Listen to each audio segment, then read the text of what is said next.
আজকে তো আমার বলতে লজ্জা লাগে, তারপরেও বলছি, আমাদের মতো লেবাস পরে এমন ব্যক্তিত্ব তৈরি হয়ে গেছে যারা ছাত্রদের মাথা বিক্রি করতেছে, এমন পীর তৈরি হয়ে গেছে মুরিদদের মাথা বিক্রি করতেছে, এমন ইমাম তৈরি হয়ে গেছে ডিম বিরিয়ানি খেয়ে ইমান বিক্রি করে আসতেছে। আজকে যারা তাবেদার, 10 টাকায় যারা ডর্জন বিক্রি হচ্ছে, তাদের কারণে ছাত্র সমাজ ধোঁকায় পড়ছে, তাদের কারণে সাধারণ মানুষ ধোঁকায় পড়ছে। আমরা যদি তাদের মুখোশ উন্মোচন না করতে পারি, অন্তত সাধারণ মানুষ তাদের ঈমান হেফাজত করতে পারবে না। আল্লাহর কসম করে বলি, আমি যখন ঈমানদার, আমি যখন মুমিন, আমি কখনো কুফরকে বরদাস্ত করতে পারি না, আমি কখনো বাতিল বরদাস্ত করতে পারি না। বাতিল যেই হোক না কেন, ষড়যন্ত্রকারী যেই হোক না কেন, আল্লাহর কসম, রক্তের বন্ধন ইসলামী বন্ধনের কাছে টিকে না, টিকতে পারে না। আত্মীয়তার বন্ধন ইসলামের বন্ধনের কাছে, আল্লাহর রাসূলের মহব্বতের কাছে টিকতে পারে না। বাতিল পরিষ্কার বলছে, তোমার পরিচয় যাই হোক না কেন, রব্বে কাবার কসম, হকের মোকাবেলায় যখন আসো, লড়াই করতে এক পা পিছপা হবে না। রব্বে কাবার কসম, জিন্দান খানা তো দূরের কথা, জ্বলন্ত আগুনে নিক্ষিপ্ত হলেও বাতিলের সঙ্গে আপোষ হতে পারে না। সত্যের মশালবাহী প্রিয় মনীষীদের পাপড়ি টিভি। বড় কঠিন একটা সময় আমরা অতিবাহিত করছি। একদিকে বস্তুবাদী শক্তি, কায়েমি স্বার্থবাদীরা, আরেকদিকে আমাদের মতোই লেবাস পরিধান করে বাতিলের দোসর হিসেবে কাজ করছে, এর সংখ্যাও কম নয়।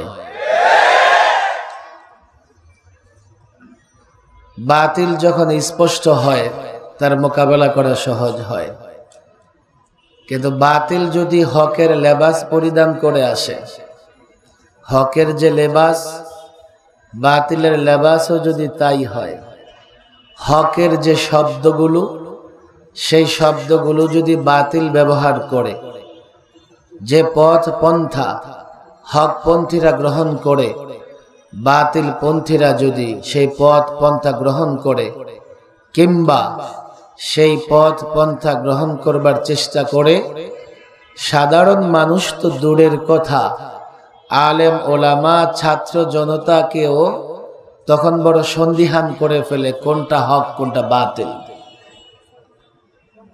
বাতিল যখন হকের লেবাস ধরে, সাধারণ মানুষ নানা রকমের, নানা ভাবে, নানা রকমের ধোঁকা প্রতারণায় পড়ে যায়। মাদারেসে কওমিয়ার আসাতিজা ইকরামগণ অত্যন্ত সচেতন, যোগ সচেতন, ফিকিরমন্দ, দারদমন্দ, মেধার অধিকারী, কোরআন সুন্নাহ বুঝেন, ছাত্রদেরকেও কোরআন সুন্নাহর তালিম দেন। আমি মনে করি বর্তমান সময়ে কাজের চাইতেও ফিকির বেশি করা দরকার। ফিতনার সময়ে হাদিসে আমরা পড়েছি, দাঁড়িয়ে থাকার চেয়ে বসে থাকা, ঘরের কোণে বসে থাকা, নানা রকমের দারাজাত আছে। মাঝে মধ্যে মনে হয় এমন একটা কঠিন ফিতনার সময় বোধহয় আমরা অতিক্রম করছি। একদিকে বাতিল, আরেকদিকে হকের লেবাস পরিধানকারী বাতিল। হকের লেবাস পরিধান করে নিজেকে এতটা উদার হিসেবে পেশ করে, এতটা সহনশীল হিসেবে পেশ করে, তার কাছে হক আর বাতিল একই সমপর্যায়ে চলে আসে। ঈমানের প্রতি মহাব্বত, এটা আমার ঈমান, আবার কুফুরের প্রতি ঘৃণা, এটাও আমার ঈমান। ঈমানদারদের মহাব্বত অন্তরে থাকা আর আল্লাহর দুশমন, রসুলের দুশমনদের প্রতি ঘৃণা থাকা, দুটো ঈমান। শুধুমাত্র একটি ঈমান নয়, একটি ঈমান হলে মুনাফিকরা বড় মুসলমান। একটা কঠিন সময়, বারবার ইতিহাসের পাতা উল্টালে আমরা দেখব এই কঠিন সময় অতিবাহিত হয়েছে। আর এই কঠিন সময়টা তখনই হয় যখন হকপন্থীরা, বস্তুবাদী কিংবা কায়েমি স্বার্থবাদীদের মোকাবেলায় ময়দানে নামে। সমাজে নানা রকমের বাতিল ফেরকা আছে না নাই?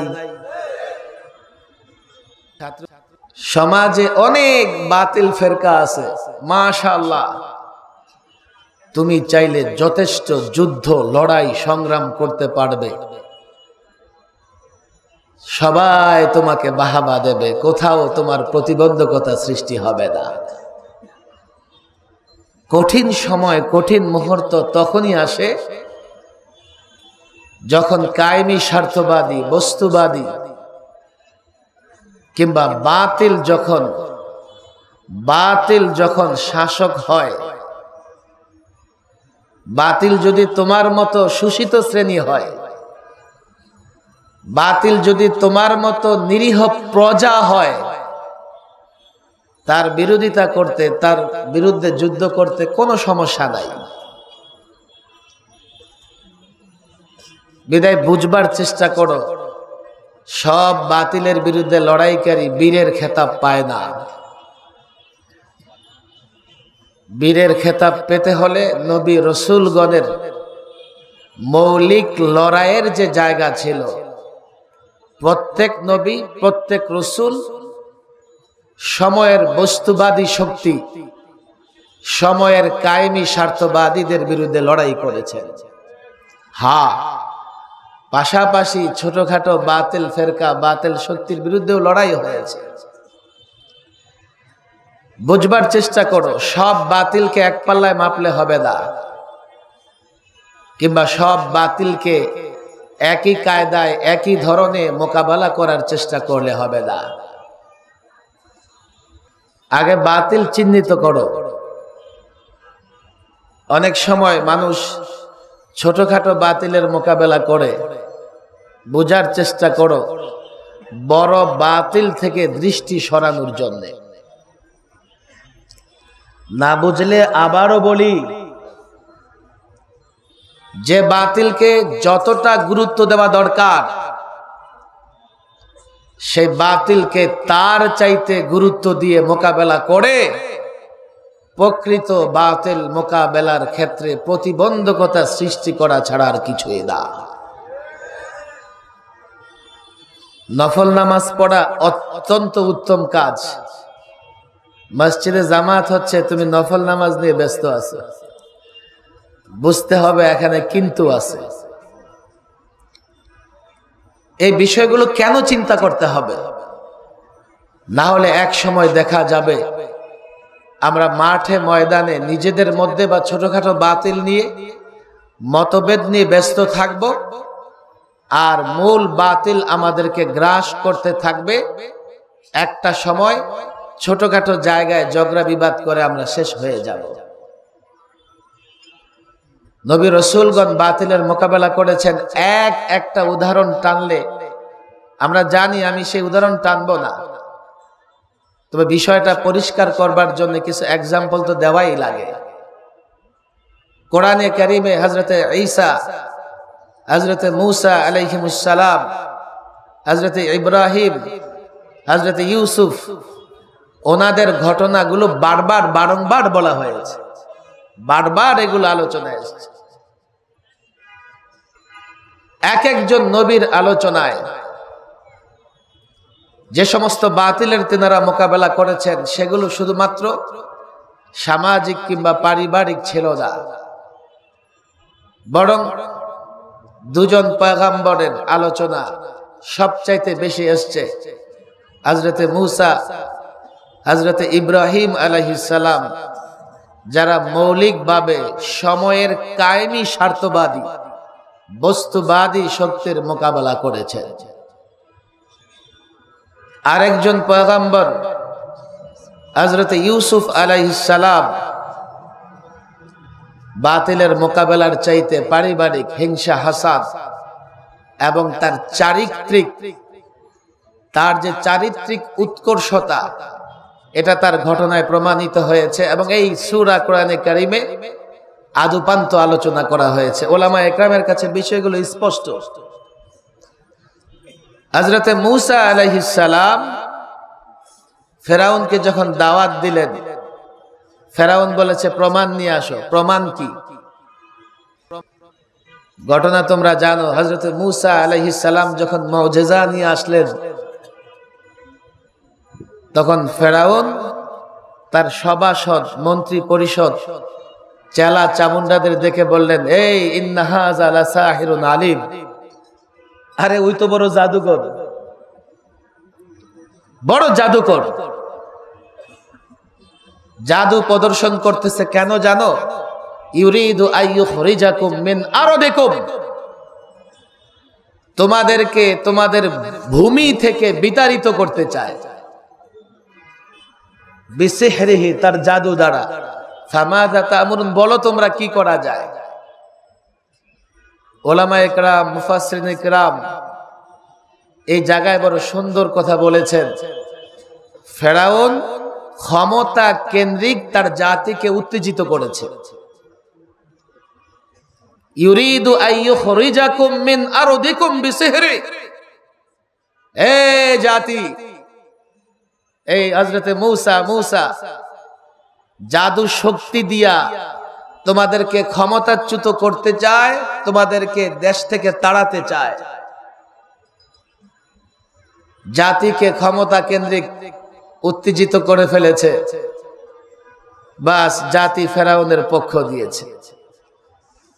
যদিও এখানে একটা বিষয় আছে, মূসাকে বলেছেন, ঠিক আছে, আমি তোমার এই জাদু শক্তির মোকাবেলা করব, জাদুকরদের জমা করো। জমাও করেছে। ফেরাউনের জাদুকররা যখন ইসলাম গ্রহণ করে ফেলেছে, এখন ফেরাউন নতুন অভিযোগ দায়ের করেছে। অথচ তার কথা অনুযায়ী যেহেতু তার জাদুকররা পরাজিত হয়েছে, হযরতে মূসা বিজয়ী হয়েছে, ফেরাউন হযরতে মূসা আলাইহিস সালাম এবং তার কওমকে মুক্ত করে দেবেন, এটাই স্বাভাবিক ছিল। এটা না করে নতুন আরেকটা অভিযোগ তুলেছে, কি, জাদুকররা, উনি তোমাদের গুরু, তোমাদেরকে জাদু শিক্ষা দিয়েছে, যার জন্য তোমরা পরাজিত হয়ে গেছে। চিন্তা করার বিষয়, ক্ষমতা কেন্দ্রিক যখন দ্বন্দ্ব হয়, তখন প্রমাণাদি কাকুতি মিনতি কোনো কাজে আসে না। তখন নতজানু হবা, তার পা দিয়ে তোমার মাথা কচলে দেবে, তোমার উপর দয়া অনুগ্রহ করবার তার কোনো সুযোগ হবে না। তাই হয়েছে, নতুন এক অভিযোগ দায়ের করেছে যে মূসা তোমাদের গুরু, সেই তোমাদেরকে জাদুবিদ্যা শিক্ষা দিয়েছে। চিন্তা করার বিষয়, ক্ষমতা কেন্দ্রিক জাতিকে উত্তেজিত করে দিয়েছে। এখন জাতি আর এটা চিন্তা করার সুযোগ পায় নাই যে মূসা হক না না হক। কারণ জাতি মনে করেছে মূসা যদি বিজয়ী হয় ঘরে থাকতে পারবো না, মূসা যদি বিজয়ী হয় ক্ষমতা থাকবে না, দেশে থাকবো না। সে যা বলেছে সত্য না মিথ্যা এটা দেখার দরকার নাই, আমার দেশে থাকতে হলে ফেরাউনের সঙ্গ দিতে হবে। তো ফেরাউনের জাতি ফেরাউনের সঙ্গ দিয়েছে। বুঝবার চেষ্টা করো, যে কোনো বাতিল মোকাবেলার একই পথ পন্থা হতে পারে না, একই ভাবে তা মোকাবেলার করার প্রস্তুতি নেওয়া এটা বোকামি ছাড়ার কিছুই না। হযরতে মুহাম্মদ সাল্লাল্লাহু আলাইহি ওয়াসাল্লাম, আবু জেহেল, আবু সুফিয়ান, উতবা, শাইবা সকলেই জানতেন মুহাম্মদ হক, মুহাম্মদ নবী। কিন্তু তাদের ধারণার জায়গা একটাই ছিল, আমরা যদি মুহাম্মদকে মেনে নেই তো আমাদের নেতৃত্ব থাকবে না, সমাজের নেতৃত্ব আমরা দিতে পারবো না। কুরাইশরা তো সবকিছু নিয়ে গেছে, বনু হাশেম সব নিয়ে গেছে, তাদের মর্যাদা সম্মান। এখন নবীটাও যদি তাড়া পেয়ে যায় তো আমরা কি করে থাকবো? আমাদের নেতৃত্ব কি করে থাকবে? এই জায়গাটাই আমি তোমাদের বলতে চাই, দ্বন্দ্ব যখন কায়েমি স্বার্থবাদীদের সঙ্গে হয়, সেই দ্বন্দ্বটা বড় কঠিন হয়। সেই সময় অতিবাহিত করা, সেই ক্রান্তিকাল অতিবাহিত করা বড় কঠিন হয়। বিদায় এই সময়টাকে স্বাভাবিকভাবে দেখলে হবে না। যদিও কোন পয়গাম্বরের এই উদ্দেশ্য ছিল না, কোন পয়গাম্বরের মৌলিক টার্গেট এটা ছিল না সে রাষ্ট্র দখল করবে। তার মৌলিক টার্গেট ছিল তাওহীদ, একত্ববাদের প্রচার এবং প্রসার ঘটাবে। তার মৌলিক টার্গেট ছিল কোরআনে কারীম। আমরা যেমন কোরআনে কারীমের বিধিবিধান বাস্তবায়নের চেষ্টা করছি, প্রত্যেক পয়গম্বর তার উপর অবতীর্ণ কিতাব এই সমাজে বাস্তবায়ন করার চেষ্টা করেছে। আজও আলেম ওলামাদের রাষ্ট্র ক্ষমতা মূল টার্গেট নয়, মূল টার্গেট হচ্ছে কোরআন সুন্নাহ প্রতিষ্ঠা করা। কথা ঠিক না বেঠিক? কিন্তু আমি একথা ওদেরকে বুঝাতে পারবো না। আমি যদি একথা বলি আর একথা বলে বড় জমায়েত করি, তোরা মনে করবে ফেরাউনের মতো, না জানি ওনারা আমাদেরকে ক্ষমতাচ্যুত করে কিনা, না জানি আমাদেরকে দেশান্তর করে কিনা। এটা হচ্ছে মৌলিক সমস্যা, যার জন্য অনেক এমন বিষয় আছে যেগুলো তারা বিশ্বাস করে কিন্তু আমাদের সঙ্গে মত মিলাতে রাজি নয়। না জানি আমাদের সঙ্গে মত মিলালে সাম্প্রদায়িক জঙ্গি সন্ত্রাসী হয়ে যায় কিনা, না জানি পশ্চিমারা তাদের হাত থেকে তাদের দয়ার হাত তুলে নেয় কিনা।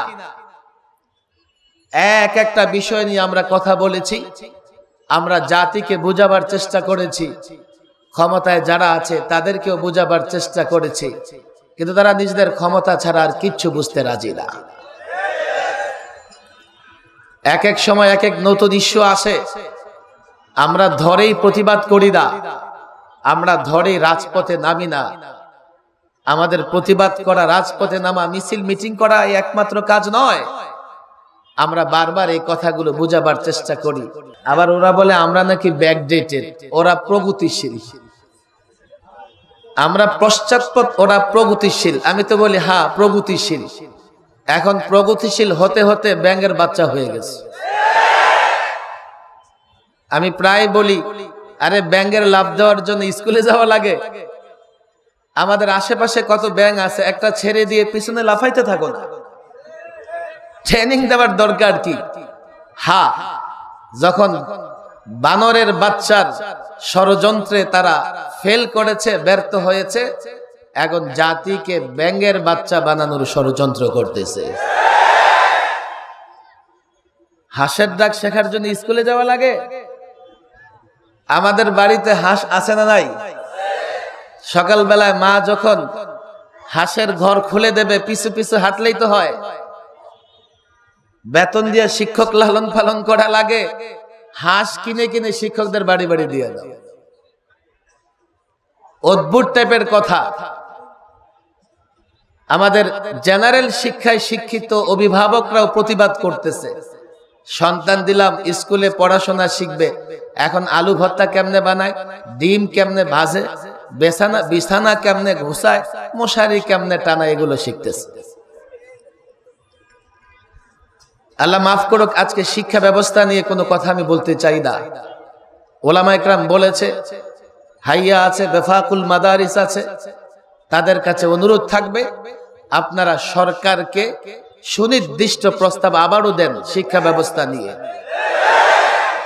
বলবেন যে এটা তো স্কুলের শিক্ষা। আরে স্কুলের শিক্ষার্থীরা আমাদের ভাই নয়? স্কুলের ছাত্র ছাত্রীরা আমাদের মুসল্লির ছেলে মেয়ে হবে, আমাদের যারা মুহিব্বিন তাদের ছেলে মেয়ে হবে, এদেশের মুসলমানদের সন্তান তারা। আমরা ইমানের পাহারাদারি শুধু মাদ্রাসার ছাত্রের করব? কোনোদিন হতে পারে না। আমরা মাদ্রাসার ছাত্র শিক্ষক শুধুমাত্র আমাদের নিজের ফিকির করি না, এই জাতির প্রত্যেকটা সন্তানের ঈমান আমল হেফাজত করার দায়িত্ব আমাদের। আমি আশা করি হাইয়া বেফাকুল মাদারিস তারা গভর্নমেন্টকে সুনির্দিষ্ট প্রস্তাব দেবেন কত কথা চলে আসে, বলে না আমরা শিক্ষকদের ট্রেনিং দিচ্ছি যাতে ছাত্রদেরকে আনন্দ মুখর পরিবেশে পাঠদান করাতে পারে। তাই ট্রেনিং দিচ্ছ, যে চলো আমাদের ওই নুরানি ট্রেনিং সেন্টার থেকে একজন শিক্ষক নিয়ে যাও। গত পরশুদিন এক ছাত্রকে আমি পাগড়ি দিয়েছি, 6 মাসে কোরআনী কারিম হেফজ করে ফেলেছে। জোর করে এত বড় কোরআনী কারিম কাউকে হেফজ করানো যায়? অবশ্যই মাদারেসে কওমিয়ার এমন কোন পাঠদান পদ্ধতি আছে যেখানে এত সহজে আমাদের ছাত্ররা পড়াশোনা করতে পারে। যদি তোমরা না পারো, আমাদের নুরানি প্রশিক্ষক নিয়ে যাও, তোমরা তোমাদের শিক্ষকদের প্রশিক্ষণ দেওয়াও, তাহলে সরকারি টাকা নষ্ট হবে না।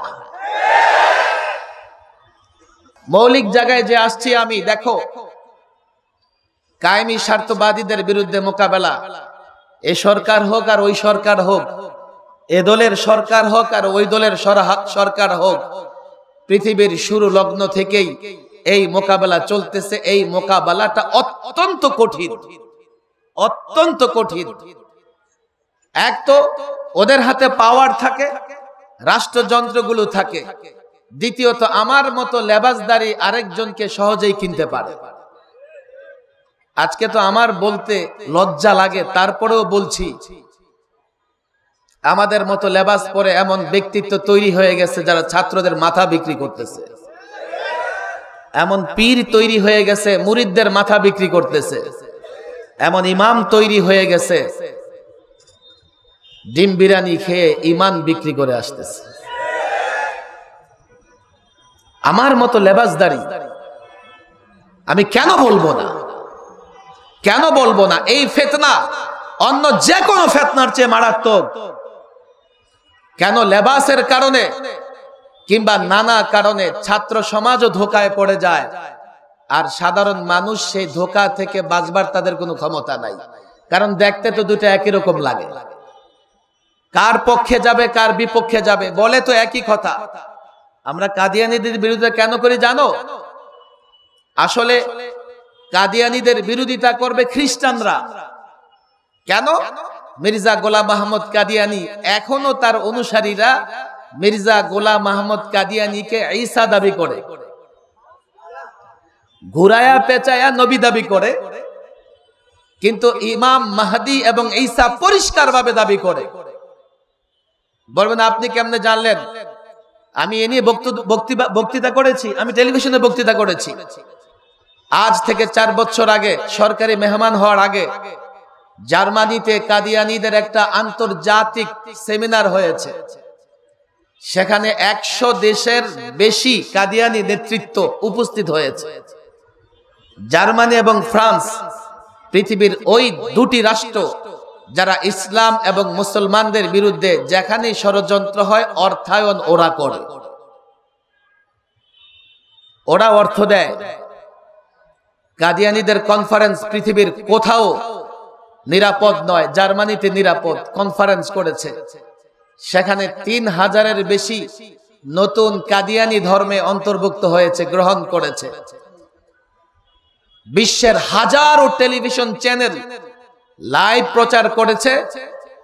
কাদিয়ানী ধর্মগুরু ওই কাদিয়ানীদেরকে যেই কালিমা পড়িয়ে কাদিয়ানী ধর্মে দীক্ষিত করেছে, সেই ধর্মে সেই কালেমায় যে শব্দগুলো ছিল, এখনো ইউটিউব ইন্টারনেটে সার্চ করলে তাদের সেই কালিমা পাওয়া যাবে, যেখানে পরিষ্কার কথা ছিল যে মির্জা গোলাম আহমদ কাদিয়ানী হচ্ছে মসিহে মাবউদ। আমরা বলি প্রতিশ্রুত মসিহ। তাহলে খ্রিস্টান যারা হযরতে ঈসা আলাইহিস সালামকে মানে, তাদের দরকার ছিল সবচাইতে বেশি কাদিয়ানীদের বিরোধিতা করবে। অথচ খ্রিস্টান রাষ্ট্র ব্রিটেন কাদিয়ানীদের আশ্রয় দিয়েছে, সেখানে তাদের কেন্দ্রীয় দপ্তর। কেন জানো? কাদিয়ানীরা যদিও ঈসায়ে মাউদ মনে করে, মসিহে মাউদ মনে করে মির্জা গোলাম আহমদ কাদিয়ানীকে, কিন্তু তাদের ষড়যন্ত্রের প্রভাব পড়ে মুসলমানদের উপরে। তারা তাদের ইবাদতকে, উপাসনাকে তারা নামাজ বলে, তারা তাদের ইবাদত গাহকে মসজিদ বলে। অর্থাৎ মুসলমানদের পরিভাষাগুলো ব্যবহার করে সমান্তরালে আরেকটা ধর্ম তৈরি করেছে। বাজারে আয়োডিন মুক্ত অনেক লবণ আছে, এর মধ্যে ইফাদ, মোল্লা সল্ট, এই সল্ট আছে না নাই? তুমি চাইলে আরো অনেক লবণ বের করতে পারবা, লবণের কোম্পানি খুলতে পারবা, কিন্তু এই অনুমতি নাই যে তুমি এই নামে আরেকটা কোম্পানি খুলবা। তোমাকে একটা ট্রেডমার্ক দিয়ে দেওয়া হবে, এই নামটা কেবল মাত্র ওই কোম্পানি ব্যবহার করতে পারবে, অন্য কেউ ব্যবহার করতে পারবে না। 10 টাকা কেজি, 20 টাকা কেজি লবণের নাম অন্য কেউ ব্যবহার করতে পারে না। আর ইসলামের নাম ব্যবহার করে পাশাপাশি আরেকটা ধর্ম তৈরি করবে, আমরা চুপ করে থাকবো, এটা কোনোদিন হতে পারে না। আমরা ক্ষতিগ্রস্ত হচ্ছে এজন্যই, আমাদের সমস্ত পরিভাষা তারা ব্যবহার করছে। তাদের কাজ হচ্ছে মুসলিম কান্ট্রিগুলোতে, কেননা তাদের অর্থায়ন যারা করে তারা তাদেরকে ছড়িয়ে দিচ্ছে মুসলিম কান্ট্রিতে। আশ্চর্য লাগে, মুনাফিকদের ষড়যন্ত্র ভয়াবহ ছিল। তাদের লেবাস, তাদের শব্দ মুসলমানদের সঙ্গে মিলে যেত। আজকে যারা তাবেদার, 10 টাকায় যারা ডর্জন বিক্রি হচ্ছে, তাদের কারণে ছাত্র সমাজ ধোঁকায় পড়ছে, তাদের কারণে সাধারণ মানুষ ধোঁকায় পড়ছে। আমরা যদি তাদের মুখোশ উন্মোচন না করতে পারি, অন্তত সাধারণ মানুষ তাদের ঈমান হেফাজত করতে পারবে না। এই সিলসিলাও নতুন নয়। আল্লামা মুফতি আমিন রাহিমাহুল্লাহ ইন্তেকালের আগের বছর ওলামায়ে সুর উপরে কিতাব লিখে গেছেন। দুর্ভাগ্য হলেও সত্যি, যারা সাক্ষী তারাই সেই ফিতনায় পড়ে গেছে। হক তাতে কিচ্ছু যায় আসে না। আমরা যারা এক আল্লাহকে বিশ্বাস করি, মুহাম্মদ আরবিকে মহব্বত করে অনুসরণ করি, আল্লাহর কসম করে বলি, আমি যখন ইমানদার, আমি যখন মুমিন, আমি কখনো কুফরকে বরদাস্ত করতে পারি না, আমি কখনো বাতিল বরদাস্ত করতে পারি না। বাতিল যেই হোক না কেন, ষড়যন্ত্রকারী যেই হোক না কেন, আল্লাহর কসম, রক্তের বন্ধন ইসলামী বন্ধনের কাছে টিকে না, টিকতে পারে না। আত্মীয়তার বন্ধন ইসলামের বন্ধনের কাছে, আল্লাহর রাসূলের মহব্বতের কাছে টিকতে পারে না। বাতিল পরিষ্কার বলছে, তোমার পরিচয় যাই হোক না কেন, রব্বে কাবার কসম, হকের মোকাবেলায় যখন আসো, লড়াই করতে এক পা পিছপা হবে না, হবে না।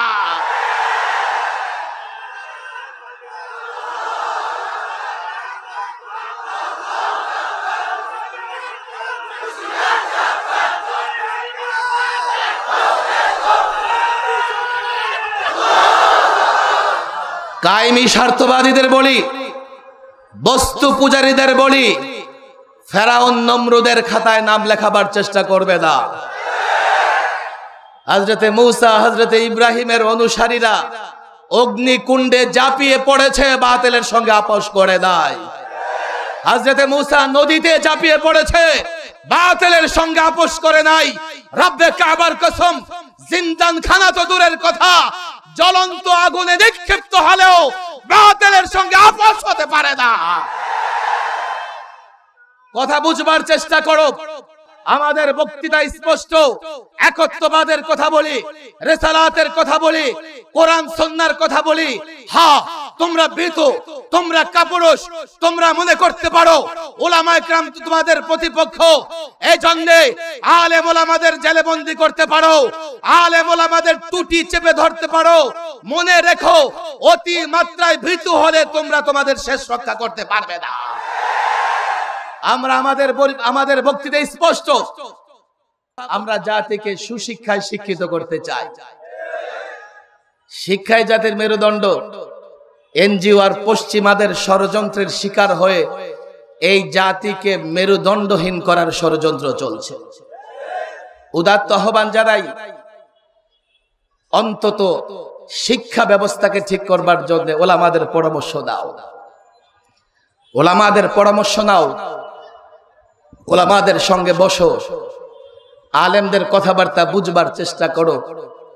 আমি বলি, দেখো, সব বাতিলকে একভাবে মোকাবেলা করা যায় না, সব বাতিলের মোকাবেলাকারী বীরের খেতাব পায় না। করো সব বাতিলের মোকাবেলা।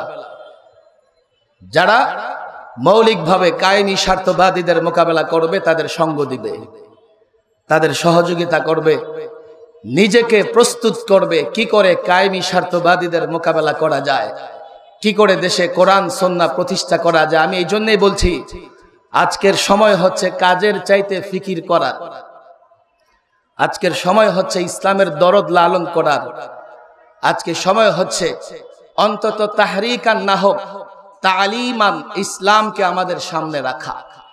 আমরা তাহরিকান পারি না, তালিমানও যদি ইসলামকে ছেড়ে দেই এ জাতির সামনে ইসলামের পরিচয় থাকবে না।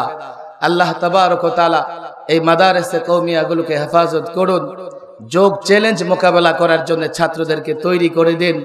ওমা তৌফিকি ইল্লা বিল্লাহ ওমা আলাইনা ইল্লাল বালাগ। পাপড়ি টিভি, হক্কানি ওলামায়ে কেরামের মুখপাত্র।